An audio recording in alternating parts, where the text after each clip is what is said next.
Okay, so my own philosophy is similar in some ways to Rob Gudemuth and Xavier Koenig, but different in some ways too.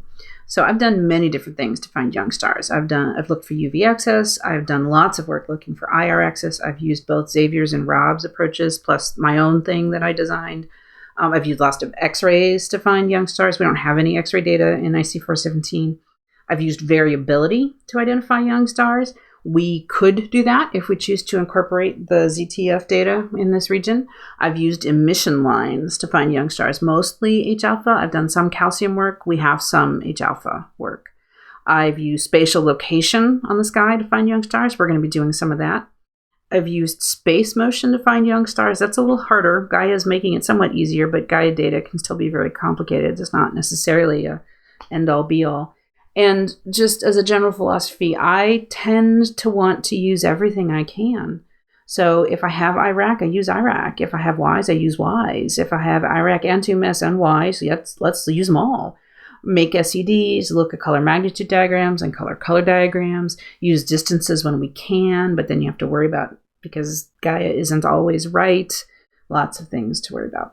So I want to note too that there's plenty of younger astronomers that like to work just with the catalogs. They never ever look at the images. And in my opinion, it's not a smart move to do that. I understand that if you want to work with the catalogs over the whole sky, that's a lot of sources, but it pays to spend some time looking at the actual data.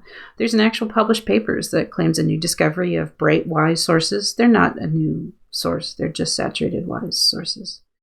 And, there's plenty of examples even earlier here where you can't see the source in WISE3 and WISE4, but it has a detection in the catalog. So it's really important to look at the images when you can. We have a lot of data here, but not every source has every band.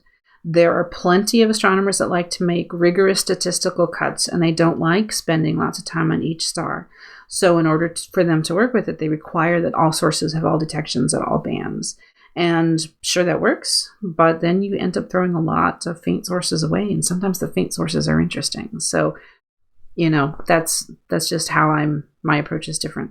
We're going to use everything we have access to. We're going to spend time looking at each object. We're going to make decisions using all the data that we have.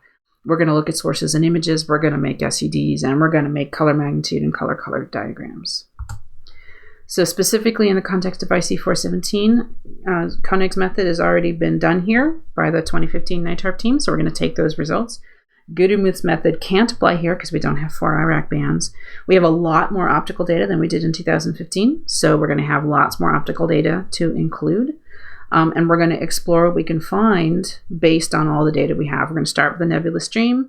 We're going to work with the YSO candidates from the literature and from the 2015 NITARP team. If we have time and energy, we can go look at the other clusters. If we have time and energy, we can look at the variability of the targets in the ZTF data. This means that you're going to have to play with the catalogs. You're going to have to come up with some color and color magnitude plots to try. You're going to have to worry about AB magnitudes versus Vega magnitudes because the Pan-STARRS data are AB magnitudes and almost everything else is Vega. You will have to worry about limits versus detections because there's going to be plenty of sources in 2MeS and Ys in particular that will have limits and not detections. I don't think we're going to have to do our own photometry for this. I think everything that we need is already done. You're going to make some SEDs, and you will consider the sources individually because of all of these things to worry about.